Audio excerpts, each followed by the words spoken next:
to do it, run for the Lord and work for the Lord. He didn't call us to that. No, he didn't. Sometimes we get so busy thinking that we're so busy doing stuff that we're not being relevant in God. We think it's because we're doing stuff and it's for church that, we're worshiping God, but we're not. Come here, Martha. Yeah. Come here, Martha. Mary is doing the good thing. Right. Mary taking some time with me. Yes. Mary is doing the good thing. That's what I was getting ready to say. One time, Pastor Vicks, God rest her soul, she told me, she said, baby, sometimes we can spend too much time with the work of the Lord and not enough time with the Lord. Ooh, that's good. That's and good. she said, you do that, and you know that you're doing that when you start to feel dry, you start to feel distant. The work of the Lord becomes a burden and bothersome for you. She said it's because you're spending too much time with the work of the Lord and not the Lord Himself. And you have to in what we do, what we're called to. Like you said, women have so many hats, right? Many hats. So in what we're called to, if you gotta spend time with God, spend time with your husband, spend time with your family. Then we have ministries. Spend time with the ministry. You will wear yourself out if you're not going on assignment, right? I always pray because I do a lot because for 20 plus years, I shut everything down to be a wife and a mother. Like I shut it down, like really shut it. I mean, I went to church. I still, taught Sunday school and spoke and everything, but all this other stuff that I do now, I did, I didn't do all of that. I did have a youth group though. I always had a youth group. But so you really do have to spend dedicated time with the Lord. You have to, right? And when you in your secret place, get some revelation in your secret place. So when you come out of your secret place, you have some revelation that you're bringing out. Because we do, as women, especially as women, we're doers. We're doers. That was actually God created us for that purpose of doing. We're there to be the help meet for the husband. Doers. Help him meet, right? Which it emphatically points and equals to work. Well, listen to God, because He will. You doing a little right? Because my secret place is not a closet inside my house. It's my back porch. And so when I go on my back porch, because I spend so much time there, with Him, sometimes I don't even have to say a word. He'll just be like, Mine is my bathroom in my car. And I'd be like, Lord, thank you. Thank you, Lord. Bathroom in my car, Yeah, those are the only places I get a long time. So.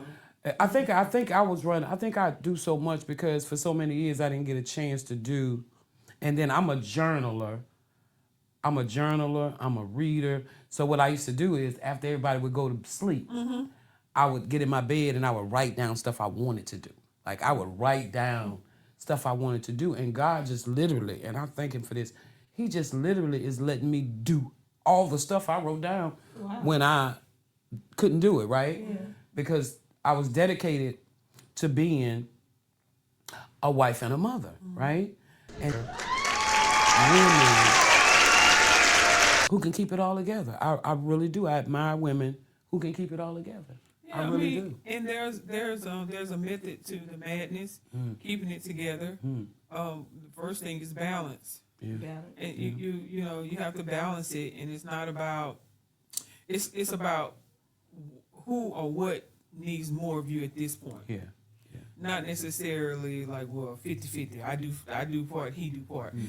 It's like what needs, what needs to be taken care of, what needs to be done. To balance it out. And like I said, it's a big deal with not overcommitting yourself.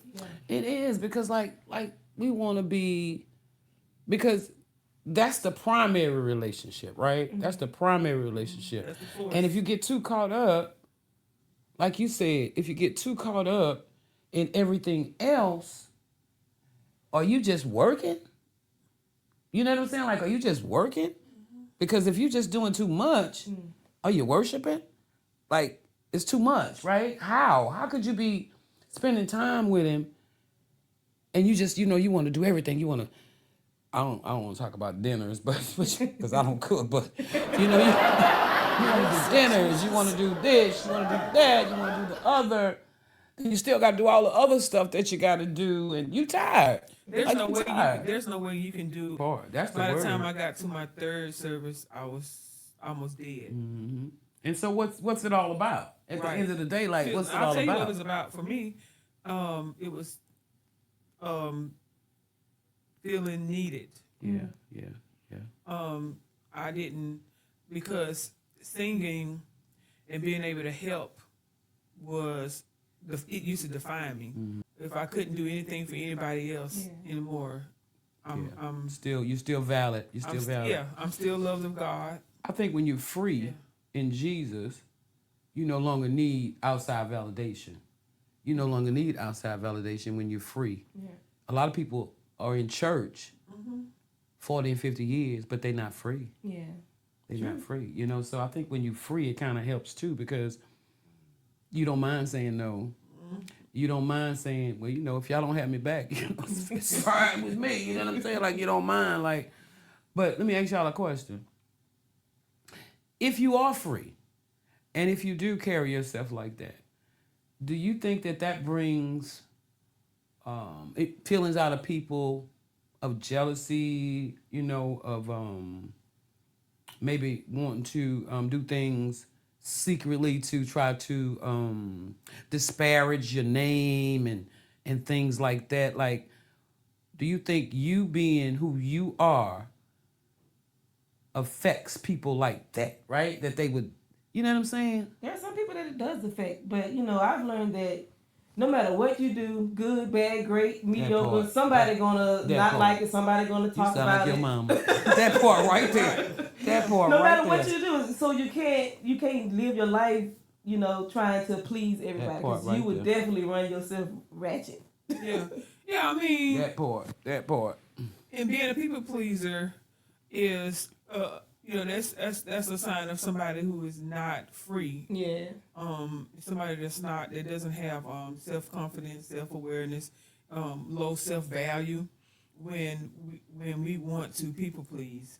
And I mean, Deborah, being free challenges people. Mm-hmm. It aggravates them and agitates them. Our freeness challenges people. Remember I told you about the old washing machine? Yeah. And that thing in the middle of it? The agitator. Yeah, it agitates them, Kelly. Yeah, because that's something. Freedom is something that a lot of people don't understand, and a lot of people have not experienced and probably won't ever experience. But when you get free from religion, free from people's opinions, but you can only get free if you get it for yourself. Mm-hmm. If you still depending on the pastor to give it to you. Right. And all the elders to give it to you, and ministers to give it to you, and sing my favorite song, and all that. You know, I got to do all of that, right? Intentional. I tell people all the time, you have to be intentional about freedom.